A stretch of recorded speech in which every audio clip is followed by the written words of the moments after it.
Good afternoon, everyone. Welcome to the Louisiana Restaurant Association's How to Control Cost. I'm Wendy Warren with the LRA, and today we are joined by 3 LRA members, and between them, they have a wealth of knowledge to share with you. Before I introduce each of the presenters, please know that the views expressed by these 3 industry leaders are not representative of the LRA's policies or positions. Please make sure that your lines are muted, and if you have any questions, please use the chat feature at the bottom, and our presenters have agreed to stick around at the end and field your questions when they've completed the presentation. Our first presenter is Patrick Groh, a certified public accountant and also the 2020 LRA GNO chapter president. Patrick has a CPA firm with 16 associates that manage the financials for more than 40 restaurant groups in Louisiana, Mississippi, Alabama, and Texas. He is also the CEO and managing member of Bienvenue on Hickory Restaurant in New Orleans. Welcome, Patrick. Hello. Stephen Hightower is on mute. Okay, he's not on mute now. Is a Baton Rouge restaurateur and the managing partner of City Pork, City Slice and Pints, Rouge Creole, and most recently, he added to his portfolio Beau Soleil in Baton Rouge. Welcome, Stephen. Thank you. Glad to be here. And then you'll hear from from Scott Lalibert, who is our 2020 LRA Cenla chapter president. And he has several operations. He's the chief operating officer for the Diamond Grill restaurant, the Hotel Bentley of Alexandria, the Bentley Room restaurant, and the Mirror Room Lounge. Welcome, Scott. Glad to be here. All right, let me admit. Okay.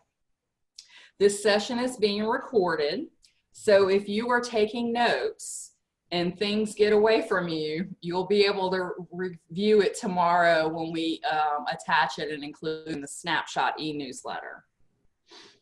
There are 3 parts to the presentation: how to control food cost, labor cost, and operation cost. Patrick, as CPA, will begin each session by taking us through an overview of the most important items in each area. For the sake of time, this list is not exhaustive because we can talk about this all day, I'm sure, and night too. As he goes through the points, he'll invite Stephen and Scott to weigh in and further explain and provide their lessons learned and their best practices. So with that, I am going to turn it over to Mr. Patrick Groh, CPA, 2020 LRA Greater New Orleans Chapter President. Mr. Patrick Groh. Thank you very much. I hope everybody can hear me okay. Yes. So you can? Good. Mm-hmm. Okay. So I'm going to start out with under controlling food costs, theoretical food costs. A lot of people that I've talked to over the past 20 years of doing restaurant accounting they own restaurants and don't quite understand what theoretical food cost is.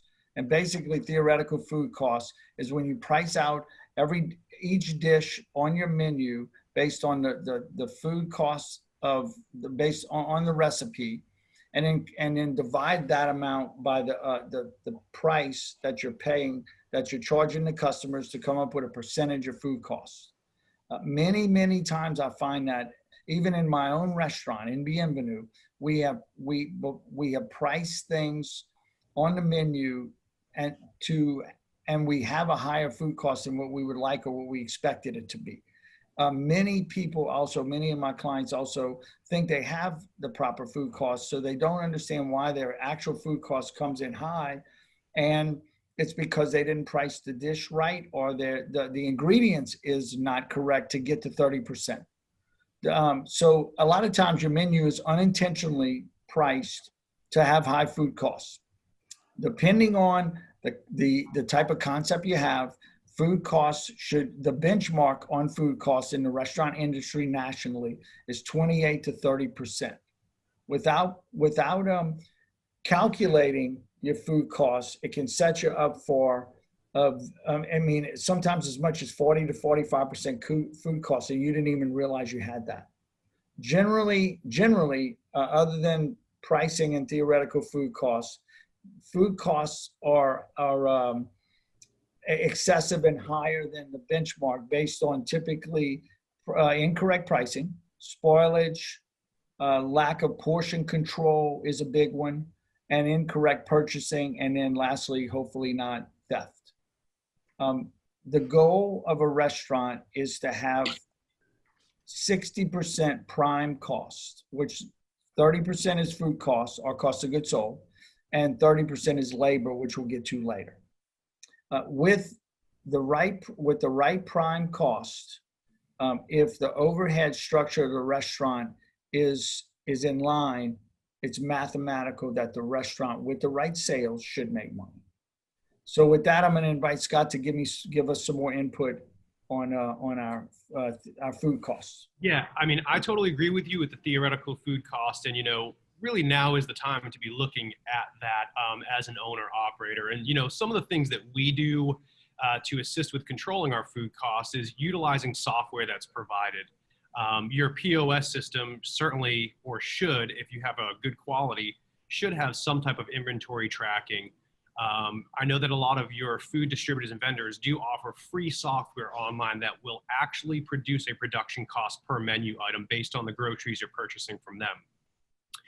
Looking at that and making sure that those reports match is a great way to start. Now is also a good time to be flexible and creative with your menus. One of the things that we did upon reopening after COVID was we cleaned out our freezer. It was a great opportunity to use some protein that was in there that had been in there, inventory that we already owned and paid for, that ultimately produced 100% profit. Maybe it's been in there for a few months. It was really good to be able to do that with our culinary team. And working really closely with your kitchen manager, your executive chef, or whoever it is that is ordering your groceries to make sure that they're looking at spoilage, turnover, making sure that they're really working to reduce, what the actual production cost is, shopping the vendors, and then just challenge them, to do better. Ultimately, yes, controlling the cost, you've got to look at that almost every single day that you possibly can. Okay, well, I'll move on now to evaluating the menu planning. So one of the things that I've learned over the years that's very important, and I am not a marketing expert. I'm not a marketing guru, but one thing I've learned is that how you lay out your menu and how it's presented to your customer, whether you put your appetizers in the top right and whether you name them starters or small plates or all those type of things make a total difference in the appearance and where the customer's eyes go on the menu when they look at the menu first. And I even notice it when I dine, because I dine a lot and I notice that a lot. So the presentation of the menu is very important. The next thing on your menu is that you need to consider the inventory needs that you have for your menu. From prior to 2015, I only did restaurant accounting. In 2015, when I got into owning a restaurant is when I learned a tremendous amount about what Scott and Steven know, which is a lot more operational. And one thing I learned about is that you need to try to, when you order products, use them in multiple dishes. Don't have to order a product to do one dish that you might not sell or you may or may not sell. So the way you design a menu and I would say the complexity of it leads to whether you have more or less prep time. Prep time equals labor costs. And I will tell you that one of the first things that I did as I started having meetings with my restaurant clients back in May and June, when we were in the middle of figuring out what to do in reopening, is one of the first things we discussed is scaling the menus down. Because some of these restaurants had really big menus, and they just were not going to be able to afford to have the people that they typically would because they knew that we knew that, and the sales still are really down. You can't, the other thing to remember is not too broad a menu. You can't serve everybody everything. There's no way that you can try. You need to focus on what your menu should be for your customers. So with that, I'll pass on to Stephen for him to pick up where I left off. Thank you, Patrick and Scott.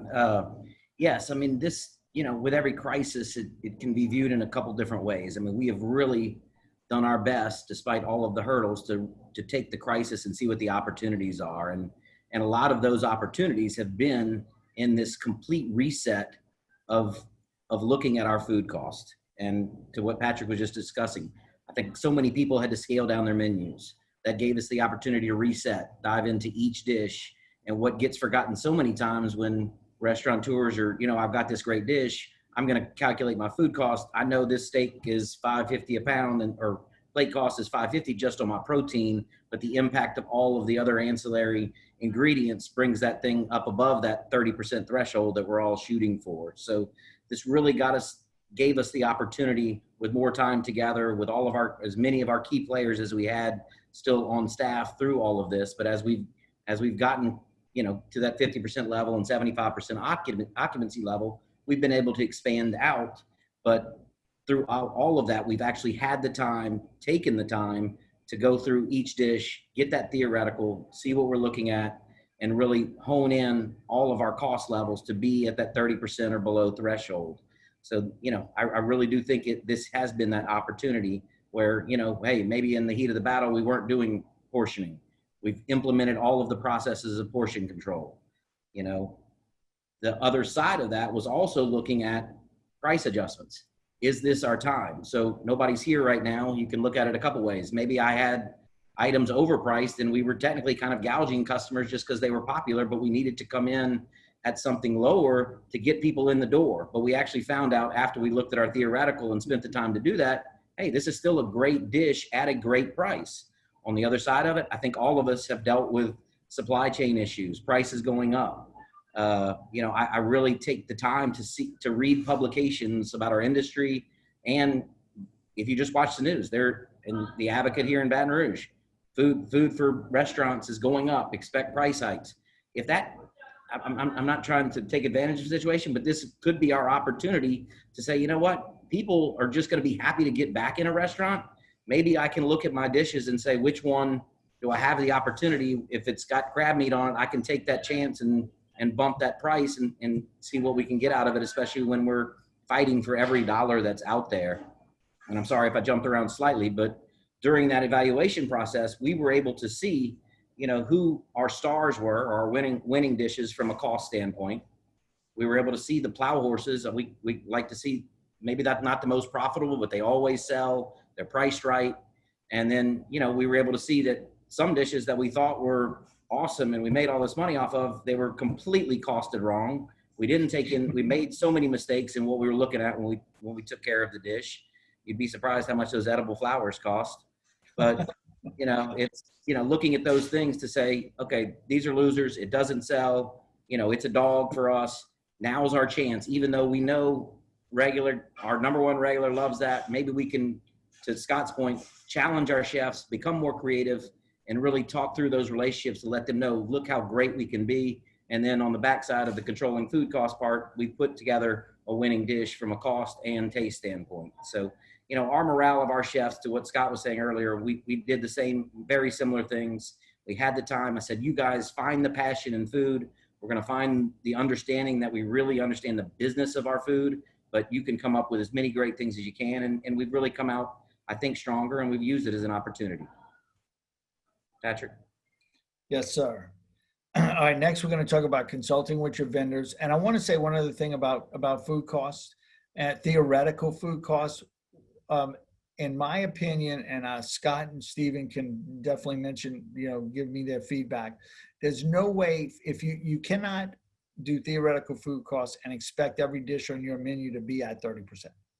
You will have some of them that come in as low as 19 to 20 to 22, and some of them are going to be at 35. There's like seafood, like oysters, almost impossible to get to 30% unless you sell them for $50 for an oyster plate.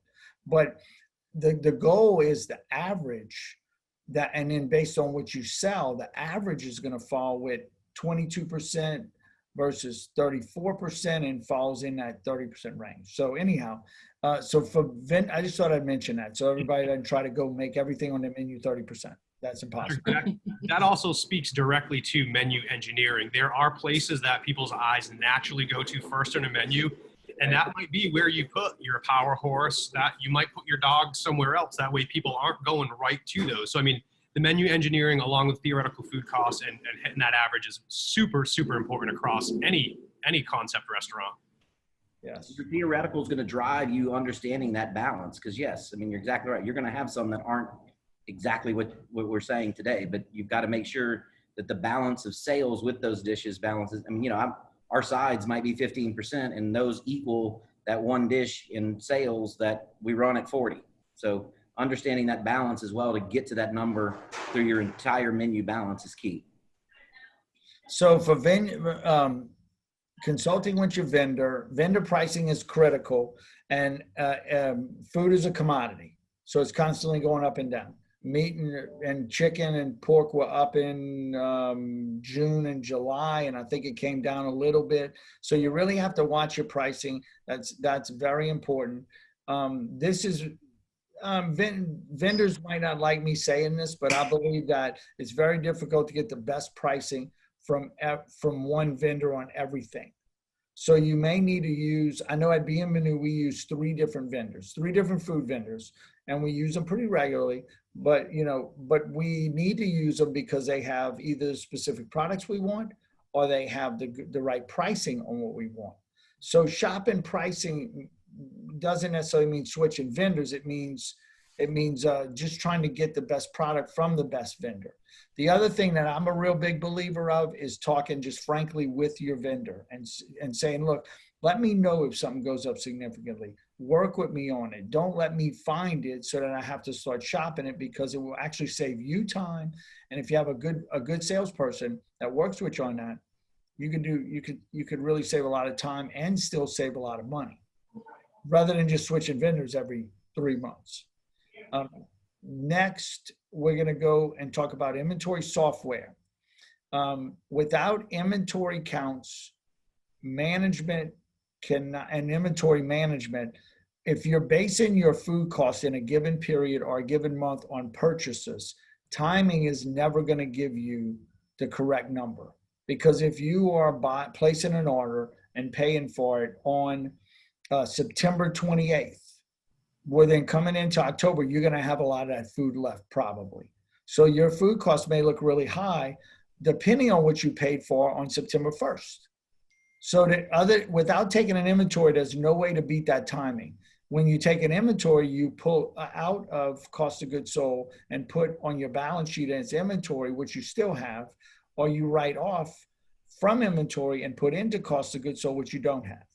So there's a lot of things that Scott's going to tell us about in a second about software that does that type of thing, but timing will totally skew your food costs. And the closest you can get to figuring a decent food cost is to look at your average food costs as a percentage of sales over a 3 to 4 month time period, or a 3 to 4 period time period. There's some what I would call higher end softwares that people use, that we use a lot, that are Compete Restaurant Accounting and R365, and have a whole module built into it on specifically on theoretical food costs and inventory management, inventory control. It definitely helps you understand how much inventory you have in place to project your buying patterns into the following week or even the next few days, and gives you a lot of good control.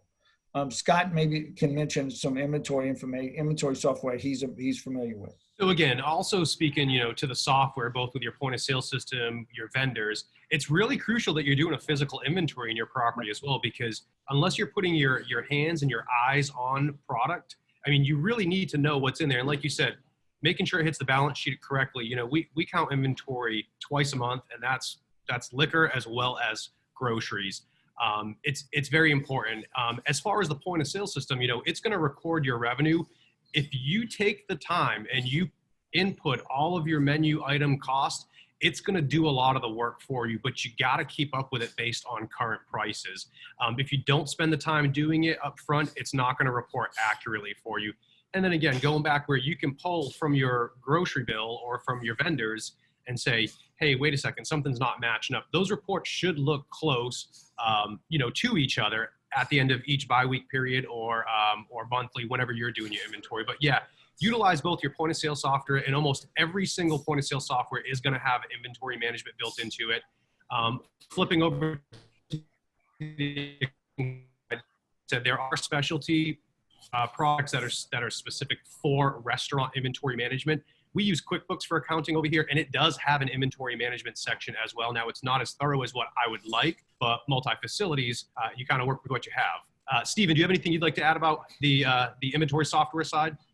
Yes, I mean, look, we did invest in Compete, one of the restaurant softwares that Patrick was talking about. I mean, and look, there's nothing. I'm a front of the house guy by trade, but obviously a lot of time in the back of the house as well. But there's nothing fun about any of this. But if you can put in perspective that just take $1 million restaurant, and we've improved 8% since we implemented our software, and totally learned every cost from parsley on down in our plates and everything that we do from labor and as well. But, I mean, just that 5% on $1 million is $50,000. I mean, what can you do with that right now for sure? So it's this commitment and really saying, you know what, I'm all in, whether that's using your current food service vendor that has that back office software, your own POS system, or investing in a larger platform as we have to this point. I'm telling you, if you take the time, we have instituted a real business culture within our entire management team. They're looking at every invoice. They know what their food costs. They're being able to see those fluctuations for the first time ever, coming to me saying, hey, Steven, do you realize that baby back ribs have gone up $1.20 in 2 months? How do we fix it? So, this commitment and diving into some sort of software to help you do your job, it's going to take the time. You got to take the time, as Patrick said and Scott said, but it's going to pay big time dividends for you if you're willing to go through that process. Yes, sir. So next we're going to talk about portion control, which is also another major problem. Many people do a theoretical food cost on a dish based on a certain amount of food they're going to put in that dish, and then they 1.5 times or double the amount of food they put in a plate. And they just really blew their whole theoretical food costs. So portions are a really big thing. To control portions is really good. Some people I work for, and at our restaurant, we pre-portion some things, and it makes it easier to serve, and it's already ready to go in the kitchen, which if you've ever been in a kitchen, which most of all you guys have, it's wild in a kitchen when it's busy. And it's just really hard to stop and make sure that you're getting all these portions correctly. So Scott and Steven may be able to speak a little bit more on that, but proper measuring utensils in the kitchen or measuring what you're putting in a dish is really important. And then, and again, making sure that your portions match what your theoretical food cost should be. I literally, when I go eat in a restaurant and I get a dish and it's a big plate, I'll look at the menu, I'll look at the price, and my wife knows what I'm going to say next. She knows I'm going to say, their food cost is really high here. And she even is good at it now, because we've been married for 30 years. So she even knows, and she'll look at me and say, their food cost is really high here. So portions are a big thing. So with that, one more thing we'll cover with that is first in, first out inventory, making sure that you use your inventory that you purchased at the latest date, as long as it's obviously still good, so that you don't use the newer inventory coming in and you end up having spoilage.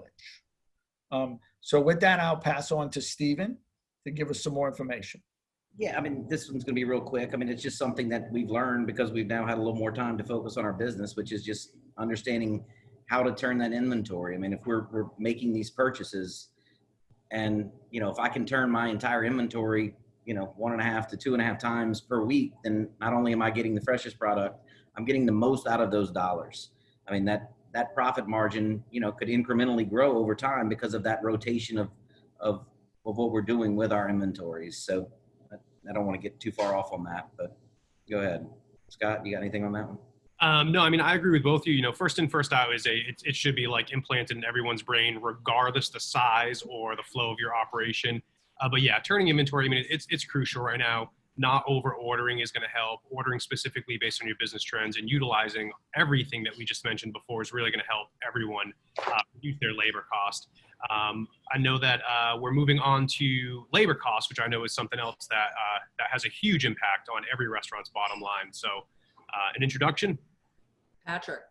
Yes, ma'am. So labor is the lifelong problem of a restaurant, and for a lot of businesses actually, but in particular a restaurant, because the margins are so tight.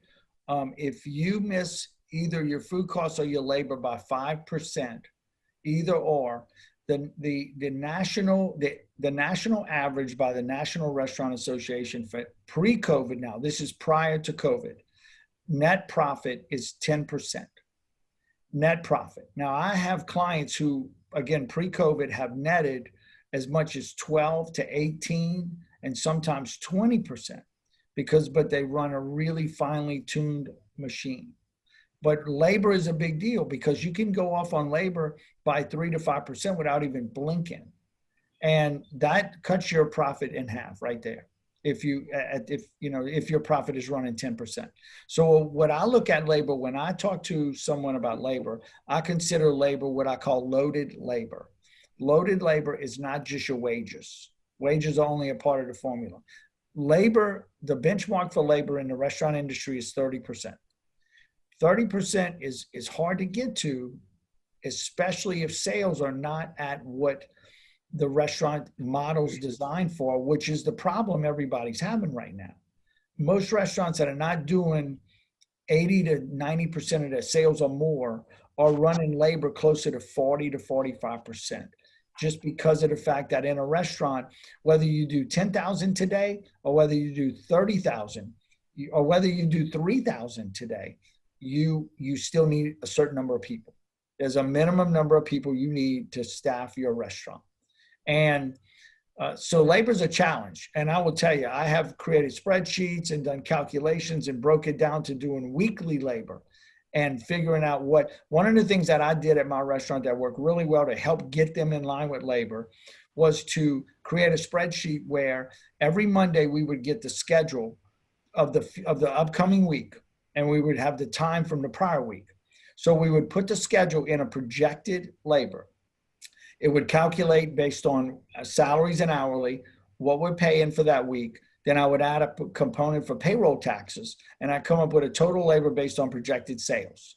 Then after that week passed, the following week, we would drop in the actual labor from that prior week so that I could show my GM where he's off, what happened, why did he do better, why did he do worse, and if sales were down, did he react? And that's a big thing. So loaded labor is considered wages, payroll taxes, workers' comp insurance, employee benefits you offer.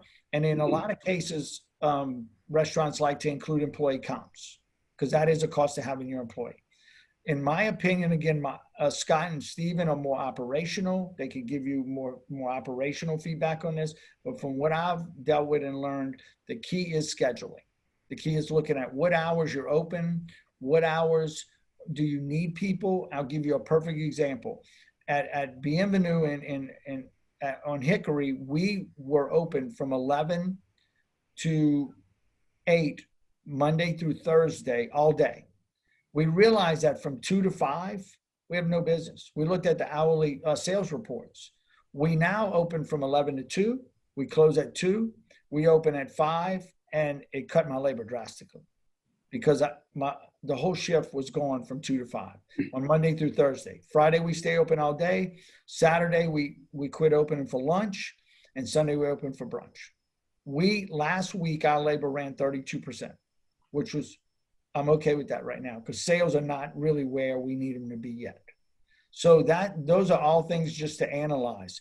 Looking at slow times a day, number of employees at the time, and you definitely don't want to walk in your restaurant at 2 o'clock and see 5 people sitting around because that to me, that's costing you. One of the things I've learned about restaurants, and I know these guys will agree, is you add up pennies to save nickels and dimes and quarters, which end up being dollars, which when you look at a percentage ends up being thousands of dollars in no time at all.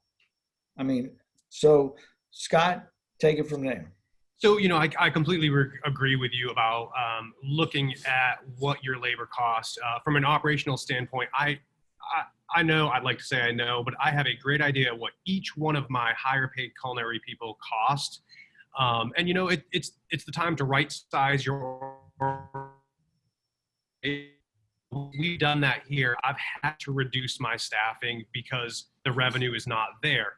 My people are great. They understand. They've taken this time to do some stuff that they need to at home as well. But it really is important that you right size your organization. You don't need 6 servers on a Tuesday night if you know you're only going to have 50 or 60 guests. It's just not going to be there for you. Know what your traffic flow is. Scheduling is super important, and I agree with you about doing projections. We always look at historical sales data. We do projections for revenue for the week ahead and schedule based on a 29%. Labor cost doesn't always work out that way, but it does.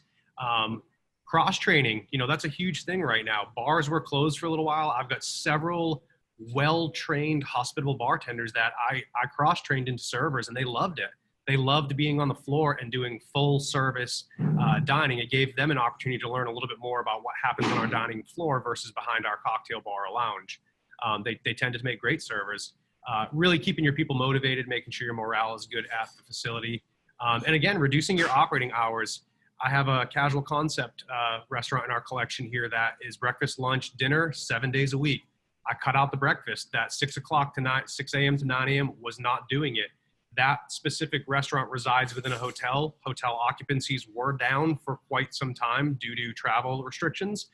So I had to reduce the operating hours, and shaving off 3 hours a day did drastically reduce my payroll. It also reduced one entire menu, which was our breakfast menu. So there was inventory no longer being purchased for that. So again, reducing your labor cost, right-sizing your organization, cross-training your people, all those items are going to help. And I know that you're going to talk a little bit more about analyzing some reports, which is super important. Yes, sir. So analyzing reports, when you look at a schedule, what I do is I get the payroll report and then compare it to the schedule. One of the things, and then I look at the crossover to schedule, like do we have a manager that's coming on at say 5, but we have another manager leaving at 7. Why do we have 2 managers at that time on a Tuesday? We really don't need that. In particular, if it's an hourly person. Now, salary people are totally different. Salary people, you just have to look. Part of labor, and I think these guys will agree, is that you have to make sure that you have the hierarchy of the employees you have at the right pay rates that they should be at. You can't hire everybody in your kitchen at $18 to $20 an hour, because you'll never have your labor right. You have to, it's just like in my CPA firm. I have staff, experienced staff, seniors, managers, and me. I have to proportionally have the right people in the right place to staff to do all the work I'm doing.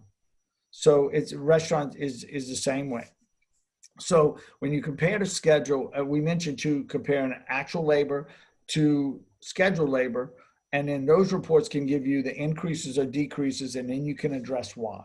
Looking at the reports, looking at why, and seeing what caused it and what you can do better.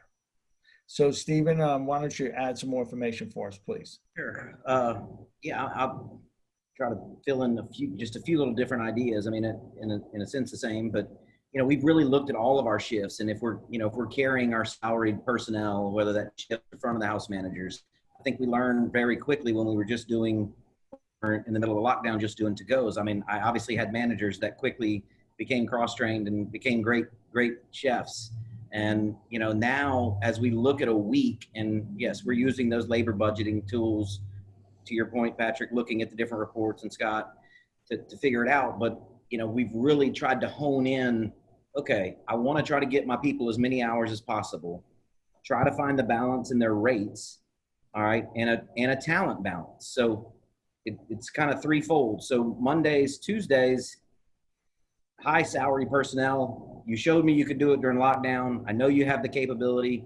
How much can I get out of those folks and reduce my hourlies during those Monday, Tuesdays. But you know what? I know based on the current trends, our weekends have slowly but surely continued to pick up and have become solid. So I can justify exactly what I need and put the right people in the right places on the weekend. And I'm not only boosting morale because I've maybe taken that one hourly that wasn't as talented as others to work on a weekend night, or I chose to put them on Monday so they could grow, but now I can hide that person, get them some hours, and actually give them a morale boost because they get that role to be on that big Friday night or that big Saturday. So, you know, that's been fascinating. But to what everybody's talking about, I mean, cross-training has been the number one key. And we've actually implemented a plan where we've created an hour of power, worked it into our budget with some of our younger personnel, because we had 2 restaurants with that, you know, when we came back, we basically had to turn over the entire staff from the back of the house primarily. But it was fascinating. But we created the hour of power where, you know, I've got 2 chefs that are on salary that are going to be there anyhow, but we create this training period. And, you know, we are asking those employees, what station do you want to learn next? Where do we go? We put our training materials, we work through it, and we put them on a set plan to achieve, so they can, at some point in time when everything does come back to normal, not only can be better for us, extremely more valuable, but hopefully can have the opportunity to earn more money over time. So that's been a great program that we've had that's really worked. And, you know, using the budgeting tools, we're still able to make that work within what we're doing by looking at the balance of the week's sales. Patrick? Yes, sir. Okay, so we've covered staff scheduling tools. Mhm. Stephen, have you covered that? I mean, just look, it's an Excel spreadsheet. It's Okay. hot schedules, wheniwork.com, whatever. I mean, there are so many, just like we were talking about with the restaurant. So all these softwares, you know, it really is a minimal cost. Maybe now is not the time to do that, but if you have that opportunity, I mean, the schedule, the costing the food costing things that we talked about earlier, all of this is vitally important to you making a difference in the restaurant business side of what you do. So, you know, I think those are great things. If you have the opportunity to look into that, if you don't have that already, I mean, it's just part of our culture now. They know their budgets. They know what they're doing as far as how to schedule. And, you know, everybody's talking the right language. So it's been a big helpful tool for us. By the way, I think, Wendy, it's okay if I say that if anybody has any questions on any of this software, any of these techniques, anything like that, you could call me. I'm sure you could probably contact Scott and Stephen. I don't want to speak for them, but I think they would help, you know, and I'm happy to help anybody. It's what I do every day. So I'm fine with that. So Wendy, we want to move on to costs, controlling operating costs. Yes. Okay, great. So controlling, okay, so once we cover food costs and labor, which we've already went through, is, as we can see, not an easy task, not at all. But I think that overhead cost is a little bit more, it's basically about getting the right people to do business with and get your costs right. It's not as, I would say, fluid, not as dynamic as food costs and labor that changes every day. So one of the things that I've learned, I've been a CPA for 25 years, and I've worked with many, many businesses besides even the restaurant industry. And overhead, excessive overhead kills companies. It puts them under and it puts them out of business. So that's very, very important. The other thing too that I think is a given here is that in order to measure food costs, labor costs, overhead costs, one of the critical, and naturally I'm biased because I'm a CPA, but you need to have good P&L statements. If you don't have good P&L statements, you can't measure any of this. You can't do it from a checkbook. You need to see it. You need to see it in paper. You need to see it put together well. So overhead kills business. So we have to control overhead real well. And when you look at your P&L statement during the month or after each month, it's critical to go and look at what things you have as variances that have increased or decreased. And part of it is just asking questions. And, you know, for me, I look at a lot of different P&Ls every single period. So I have a pretty good comparison about what insurance should cost for a restaurant that does $1 million, because I have 10 of them that do that, or 15 of them. So I have a good idea where I can say, well, this looks high. Maybe we should talk to the insurance agent. Maybe we should do that. or maybe we should look at the payroll costs or credit card fees. So there are industry benchmarks that we're going to go through in just a second for a lot of these different things that I'm mentioning. But right now, let Scott take over and give us some information. Sure. So, some of the best practices, for me is I look at our P&L every single day. I'm responsible for the whole P&L for multiple companies, but I agree 100%. You've got to look at it. You really need to know what the thresholds are for every line item on there. It's the only way you can effectively and efficiently manage your operating costs. If you're not operable right now due to COVID, suspend any service that you possibly can. Call your chemical companies, call your leased equipment, your chemical stations, any type of janitorial services, cleaning services. Call them and say, hey, suspend this. I'm not operating right now. I'm not using these services. They're being very helpful during this specific time with COVID. If you are operational, continue to negotiate with them. Tell them, hey, I've got a better deal on a dishwasher from X company than what I'm paying now. What can you do? Talk to your linen provider. Hey, my linen's been going up. What's the deal? The quality is the same as what I've been getting. Continue to negotiate with them. But any ancillary services that you have, they're negotiable all the time, year round. I hold my restaurant managers and my culinary leads responsible for cost of goods, labor, and revenue. I'm responsible for revenue, cost of goods, labor, and all of the operating costs. So as far as they're concerned, they're not really looking at what does our utility bill cost, although I will throw it at them when it gets too high. Again, speak to anyone that provides services for you. Your cable providers, your internet providers, your merchant processors, all of that is negotiable. And as an operator, manager, owner, you really should be looking at that. You should be looking at your P&L at least every day. Keep your finger on the pulse. If not, then monthly. But I start every quarter at the top of that line and just say, how can I save money on everything from grease trap disposal, utilities? What can I do myself? What do I have to call to negotiate? Those are some really, really good things to do to help. You mentioned insurance. I'm sure that no one right now is meeting what they projected they would do for insurance this year, premium wise. Now's the time to talk to your insurance company to look at not only this year, but next year. You can also continue to search for grant money. There's still grant money available for restaurants that are suffering losses, not only for your restaurant, but also for your employees. All of that stuff does affect your bottom line. So those are just some of the best practices that we have, that we do. But again, I can't stress how important it is that you look at that profit and loss. That is the roadmap of what you need to do or what you should be doing every single day for your specific operation. I know that Stephen has some insight as well on negotiating some other services. I mean, look, I called my insurance agent today just to discuss something else. And that's when it came up, when he said, well, they're going to audit you at the end of the year. If you haven't adjusted what your sales total is, they don't care about that. You have got to communicate that to them now and let them know, because you could get dollars back at the end of the year when they perform those audits that everybody hates. And, now's the time. Let him know what your sales, what you're forecasting out, because, hey, at $1 million, we're only going to do 500,000. Get ahead of that curve right now. And I was lucky to call today. I got ahead of it, but those are just the nuances to what Scott was talking about. But the other part of this now is, we've all gotten through some of it, but in reality, go talk to your landlord, be transparent, talk about what your sales are. I personally think, and maybe I'm not as politically correct, but who else are they going to get to take your space?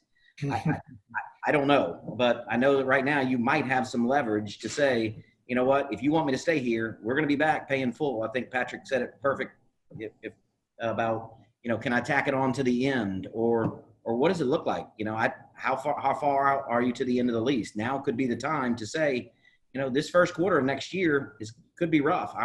It might even get worse. So please help us out, but be transparent, tell them the truth, show them what it is. You need to hit that 5 to 7% benchmark on an occupancy rate for your business to work. And that is changed by the loss in sales. So, it doesn't stop. And I think it's perfect what all these gentlemen are saying. We have approached every vendor, every service, talked them through where we were, and, you know, we've had great results. And, you know, they're dealing with it every industry, but without that conversation, you're not, until you ask, you don't know until they say no. So it's been very helpful. We've saved a lot of money, and it's paying off for us as we're working this problem. And that's a hard conversation to have with a landlord. That is a hard conversation. I have to go to a meeting later this week with a client to have that conversation, to basically, you know, get the rent cut down because it's just excessive and their sales are about a third of what they usually are. So we can't do it anymore. Anyhow, I think we covered everything good on rent. The benchmark on rent is 5 to 7% of sales typically. In New Orleans pre-COVID, it was running a little higher at about 8%, but anything over that, you start to get to where you're working for your rent. Right now, sales aren't there, so it's really difficult. And like Steven said, I mean, if you don't occupy, the landlord will get some rent rather than none, because they're right now, eventually there'll be more restaurants open, I believe. That's just the nature of the economy. But right now there's not. So some's better than none. Yes, ma'am. One of the things that I heard throughout this is one of our other SRA, State Restaurant Association partners, he made the comment that now is the time to go into business with a restaurant, because who else are they going to get to fill that space? Right. Do you want to work, you know, your landlord should want to work with you. Absolutely. Absolutely. So then the next area to we'll cover and just give you a highlight on is insurance. The one thing that you need to make very sure with insurance is that you do not want to be just price conscious on insurance and lose the quality of your insurance, because there's a lot of insurance you can get that's what I would just outright call cheap, but then when you need it, it's not there. So you always have to weigh out the quality of your insurance versus the pricing. And so I typically, when renewing insurance, we'll talk to the agent that we deal with and just ask them to check the market periodically, see if we're in line with what the pricing is. Because one of the things I've learned over the years, especially after Katrina, insurance went through the ceiling. It was crazy, ridiculous. But then 2 or 3 years later, and new insurance companies started to come into market because they wanted to get our market share. And all of a sudden, the pricing started coming down. And I have one client who gets this amazing price, and I say, hey, let's talk to you. I talk to his agent and say, hey, I have can you quote 15 other people? Because I have a bunch of clients who want to get these pricing. And so, you know, again, that's a benefit of what I have. I see a lot of different restaurants, a lot of different policies. So you should definitely monitor your insurance costs, monitor it from year to year, see if it goes up some, because it will creep up. It will. There'll be increases, and some insurance agents will just renew it. So it's your responsibility. Yeah. Also, what Steven said, back in June and July, we called some of my clients' insurance companies and said, look, we don't want to wait till the end of the year for an audit. We don't need a big refund. We want to lower our premium now. So we did that, and it brought a lot of the premiums down, saved us a tremendous amount of cash flow. If you haven't done that yet, you should do that when we hang up the phone. You should do it. If we go next to, let's see, I guess, significant differences do come up in insurance. But again, I'll stress to you, make sure your coverage is good. That is critical, because there's nothing worse than paying any money at all for insurance that's worthless. You do better to pay a little bit more and have insurance you could use. So I'll pass this on to Steven for him to discuss a little more. Yeah, just real quick. I mean, it was, you know, I know everybody enjoys paying their 30% commissions to Waiter, Uber Eats, and everything else, but one of the biggest the biggest hurdles to doing your own delivery service has been the cost of insurance.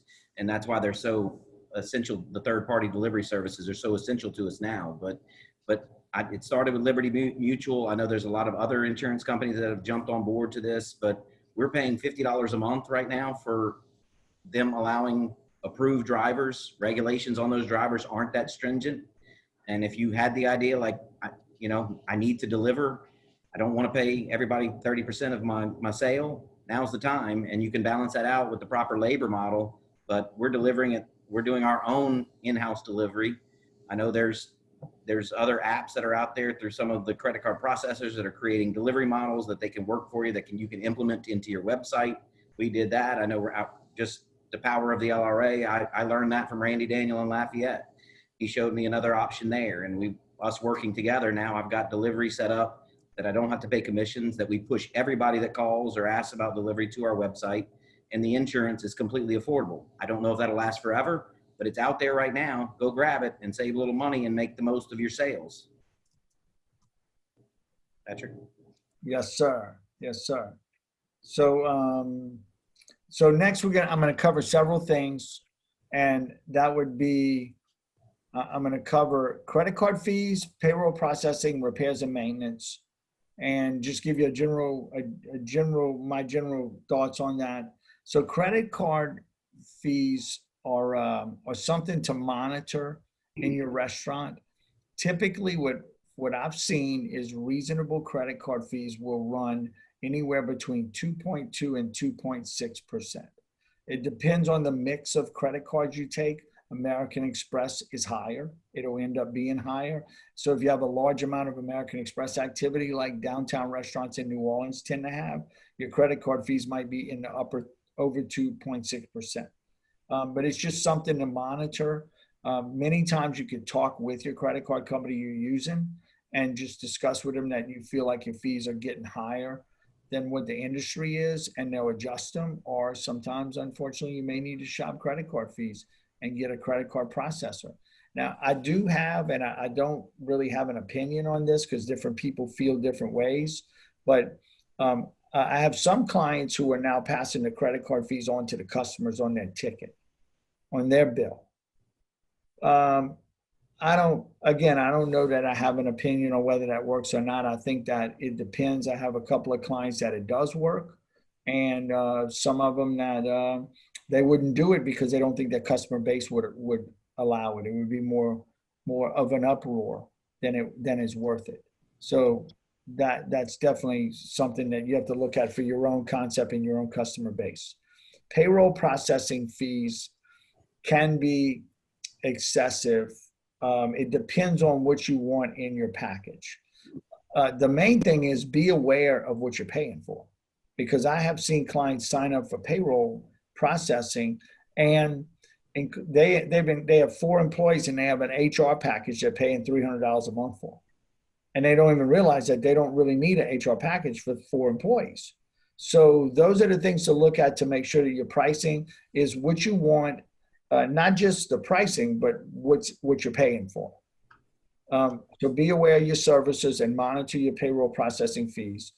Repairs and maintenance is also something that I've seen that you have to monitor your management with that. And what I mean by that is you don't want management to be repairing things in your restaurant that could be a hazard to them. We don't want them to get hurt. We don't want them to do plumbing. You definitely don't want them to do electrical. And I wouldn't have a mess with the natural gas. Okay, but I have seen managers call repair people in to change light bulbs. And those kind of things add up. They really, really do. So that's just something to watch, because once you get the bill, you have to pay it. It's already done. The other thing too to cover here, and then I'm going to pass it on to Stephen and Scott so we can wrap up, is marketing dollars. Now, again, I mentioned earlier, I am no marketing guru. In fact, I have learned more about marketing from owning a restaurant than I ever have in my whole life. But I have learned a lot from it. And the typical benchmark I've always known for restaurants to spend on marketing is about 2.5%. I have a client that the first year and a half, this was years ago, the first year and a half, he spent 15% in marketing. And it took him 3 years to pay those bills.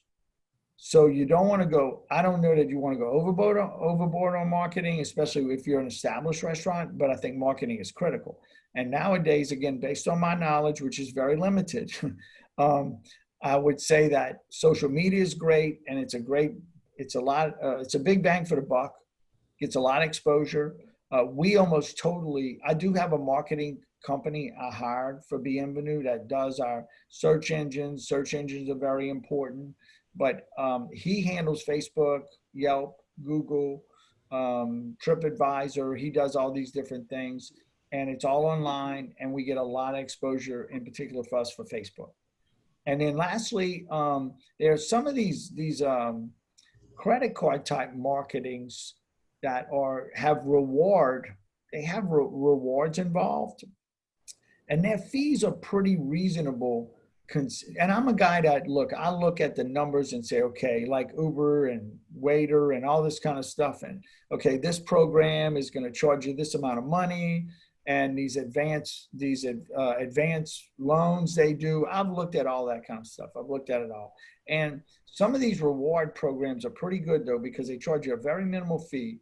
And the key there is they bring in new customers. They bring in customers that we didn't have before. And that's critical for me, because we're out actually not in New Orleans, but Harahan. So we have the Harahan market. We have some of Metairie, but we need to reach further than that. So that works really good for us. But I'm going to pass it on to Stephen to give us some wonderful ideas on all those items. No pressure. No pressure. It just centers around understanding that for each and every one of your businesses to understand the opportunity that could be there for you. I think we've heard it 1,000 times. This too shall pass. You know, obviously we've made some progress, but when is the right time to market, and how do we look at it? You know, I think that through the lockdown, I think everybody was working hard to come up with new ideas about how to generate sales for their business. And it's been fascinating, from the virtual wine dinners we did to, you know, the neighborhood caterings that we actually had a neighbor in one of the neighborhoods set up a Google form for us that had our menu listed. She collected every one of them because she was so excited that we were actually coming there to serve safely and drop food off at people's doors. And, you know, that is something that we've continued. And now, I've rewarded her with a $100 gift card. I'm not paying a fortune for it, but, you know, we're generating $1,000 when we show up to a neighborhood. So, you know, so when I think of marketing the old fashioned way, is it as simple as, you know, taking each one of your locations and how do I own a 2 to 3 mile radius? It could be 2 miles, but you know what? I'm going to do everything I can to own that. And that could be as simple as some of the things that we've talked about to, you know, our pizza restaurant, City Slice. You know, we had employees masked up and we went to the old school door hangers. But, you know, where is everybody right now? Obviously, still the fears exist. So a lot of people are at home. I've always been fascinated from the marketing standpoint of things. I'm trying to understand it and what happens. But, you know, when is the right time to put a Facebook post? Okay, well, everybody tells you, well, I'm telling you right now, put them out there. Put them on Instagram. Use every platform you can. Don't worry about if people tell you that you're putting up too many of them. It's for free for the most part, unless you decide to boost one. But get your message out there. We've done the email campaigns where, you know, we're talking about our menu for the week. We're talking about our carry out to go pickup specials that will, you know, bring to your car safely. All these things, they just haven't stopped. And I think the nicest part about our business now is, you know, those numbers haven't dropped. I mean, there's still plenty of people now that we've actually created a culture of carry out and pick up, things that they would have never done before at our restaurants, that one of them being more of a destination restaurant. Now we've created a culture and 10-15% sales for a restaurant that number didn't exist. So if things come back up and we maintain that, then, you know, hopefully this is a big time win. Scott? Yeah, I mean, I agree. It really, right now, you know, the environment that we're in right now is unique, and you have to look at the challenges. And, you know, I'm one of those, give me a challenge, but give me the 3 solutions with it. And, you know, marketing, it is one of those, what works best, what's gonna, you know, what's gonna give you the highest return on your investment. But I think right now it's just front of mind awareness. It's letting people know that your doors are open, that you're operating safely in this current environment, even though you may not be serving your full menu or your full hours of operation. Just front of mind awareness, keeping you know, your restaurant in the front of their mind, and building that community relationship. You know, that's one of those things. Word of mouth advertising, again, it's free and it goes a long way. overall, everything that we did discuss today here that everyone brought to the table, these are all super, extremely important factors in managing your restaurant, managing your operation, controlling your food, controlling your labor, controlling your operating costs. Now is the time where we have to be even more strict in adhering to these guidelines, benchmarks, and looking at things because it is a unique environment. Proudly, our facilities have rebounded for the most part, but I still have some challenges ahead. Central Louisiana got some hurricane damage, so that's something that I'm now having to navigate through along with COVID. But overall, it's so important that the owners, operators keep their finger on the pulse, look at their reporting, that you do the hard work. You may have to jump in and bartend a shift, wait a table, whatever it is that your skill set that you have. Get on the websites late at night and look for that. Look for the information, collect data, fulfill your National Restaurant Association surveys and see where you lie in the rest of the industry, see what's working, see what's not. Again, probably these facilities are operating at industry standards at or below, which is really, really good. But I've really, I've put more hours in during a shutdown than I have in a normal week of business. So again, just keeping your finger on the pulse, looking at your reports, talking to your culinary team, talking to your vendors. Just communication is one of the single most ways that you can learn more and overcome any hurdles that you have. Real quick too, Wendy, I'm sorry, I know you're trying to get to the questions here. Just give me 1 second, but to what Scott's talking about, I mean, I hope everybody can relate to what he's saying, because I know for a fact I'm a better manager now than I've ever been, because I've really realized how important all of these costs, from labor to food to truly understanding the operation, which can get so lost. But yes, I'm looking at that P&L every month, or every day for me too. But I think it's so important. And one thing that you brought up, that's why I jumped in, Scott, is, Wendy and the communications team and the LRA. I mean, the constant information, the resources that you guys have put out there, I'm sure that everybody in this call has so appreciated it. They've been so great to us. And, I read a quote today that I wanted to wrap my thing up with, which is, bad companies, I think it was by Mr. Holiday. I saw it on the internet, but bad companies are destroyed by a crisis, good companies survive them, and great companies are improved by them. And, I want to thank you guys for helping me be better and all of the insights today, because I've learned a lot, even as a speaker here today. So thank you. I agree. And I mean, Patrick, restaurants, they're like baseball. It's all about the numbers. And if you can massage that food cost, that labor cost, and those operating costs, if you can just get them all to kind of jive together to get you where you need to be, you're going to be great. But it really is. And I agree. It's, this has been my hardest working year as an operator, and I have learned so much. I can now shut a restaurant down for 6 weeks and open it right back up within 12 hours. Something I would ever have to train for. And I just have two more things, Wendy. One is I say that I've told my clients, and I'm doing it, I'm practicing it at my restaurant. And that is that when you're running lean, what I call, and you have everything in line and you've refined that, and then sales do go back up and we do get to where we were before or better, which we will. That's when you're really going to see the benefit. That's when you're going to really make some money and really do well. That's going to, it's going to be awesome. So, but as long as you don't get sloppy and keep your practices and keep your good habits and keep things going good, because then everything's going to pay off really well. I believe that. Well, I don't see any questions right now. I know that was a lot to absorb, and we will have the recording available in tomorrow's snapshot. And I just have a few things in closing. I want to thank Patrick, Scott, and Stephen for their time, because this was something that we worked on for several weeks to bring this presentation to you. And here at the LRA, it is renewal season for the Louisiana Restaurant Association Self-Insurers Fund for Workers' Compensation. If you are with the SIF, our self-insurers fund, we certainly appreciate your confidence in our program to deliver quality, efficiency, and timely handling of your claims and returning your team to work.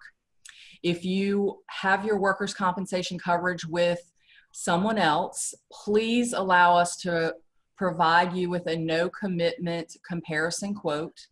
It's the best benefit of your LRA membership, besides all the stuff that Stephen talked about, because we specifically focus on the restaurant and hospitality industries. We're not writing anything out, you know, homeowners or car dealerships or things like that. We hone in on restaurant and hospitality.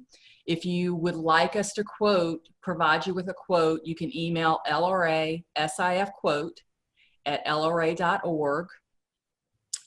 Mark your calendars. This is another thing coming up for LRA Live, a recovery marketing online event November 11th and 12th.